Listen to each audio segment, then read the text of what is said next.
One-dimensional players aren't in the league. One-dimensional players ain't in the league. What made Michael Jordan is he could put up 30 and he could shut your butt down.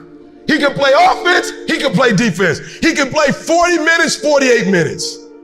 If you're not where you want to be financially, if you're not where you want to be emotionally, if you're not where you want to be physically, relationally, socially, 10 times out of 10, it is because you have settled in a place called convenience. And most of you in this room, your problem is you're one-dimensional and you're trying to hang your hat on that. So what? I'm the number one motivational speaker in the world. Am I the number one father in the world? My kids don't care nothing about YouTube. My wife don't care nothing about YouTube. So what? You're the number one motivational speaker. Are you the number one husband? When you come home, cut all that foolishness off and give me me. And there are conferences. Do me a favor. You and CJ talk, and when you get in the garage, you close the garage, and when you come in the house, you take E.T. the hip-hop preacher off. I want Eric.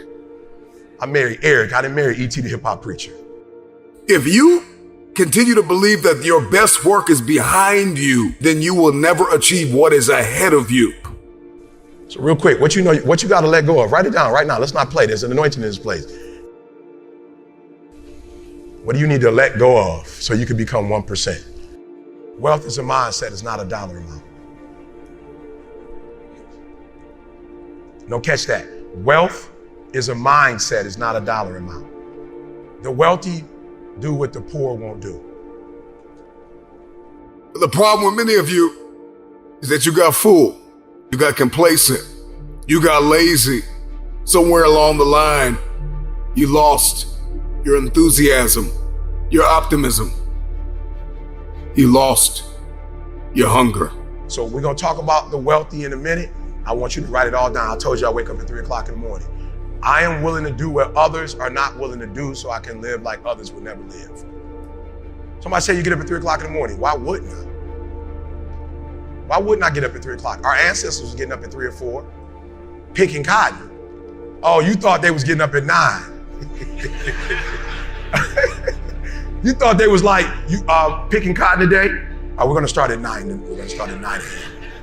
It's gonna just let the sun come up, and then once the sun comes up, we're gonna, you're sick? Oh, you get a sick day. If you want your future, then you are going to have to get acquainted with pain, with discomfort, with inconvenience. Because hunger is the only thing that's going to give you the power to persevere through that pain. Here's what's crazy. In the 1800s, I had to have a certain work ethic just to survive. And you have the opportunity to become multi-millionaires, billionaires, and your work ethic is worse than the people who was forced to work. People tell me, I'm a boss. You're not a boss. You can't even make yourself get up. You got a t-shirt, I'm a boss, but you getting up at 8:30, 9 o'clock. Bosses are up watching the 3 o'clock news. Some of you didn't even know the news came on at 3 o'clock. Because you watched the 6 o'clock news. You thought that's what the first one. The first news is at 3 a.m. That's the one Warren Buffett on. No, you're saying Warren Buffett is Warren Buffett because he's a white male. Warren Buffett is Warren Buffett because of where he grew up. Warren Buffett is not Warren Buffett because of where he grew up. Warren Buffett is Warren Buffett because what he does. He reads 6 hours a day every day. That's 42 doggone hours a week.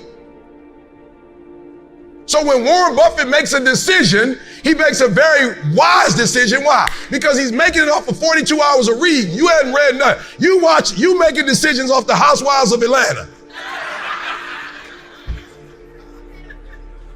Warren Buffett is binging on, I was in the room with Warren Buffett. He said he was reading the financial report of GM in 1956. Why? Because that was their best year. He's binging on GM's financial records from 1956, and you binging on power. But now you saying, hey, racist. They ain't racist when you're watching Power, though. I don't care if you got to listen to me 1,000 times. I need you to get crystal clear about your future. Because the only reason why you are here, the only reason why you're alive is because you have work to do. Come on, talk back to me. You are not a boss because you got all day to do whatever you want to do. And the most you can do is go to work for somebody that you don't like and you don't care for and dog them out and complain about them when they're giving you a check. They guaranteeing you a check. They making sure you got health care and you dogging them out. If you don't like what they doing, why are you still there? Go get your own job. They weren't the only ones that was blessed and that was fruitful and that could multiply and that could subdue the earth and have dominion. They're not the only ones. You can do it too, but your problem is you're not a 1%er because you don't live like a 1%er. If you want generational cycles broken in your family, if you want to be the first to achieve, the first to get it done, the first to see it, the first to do it, you must stay hungry.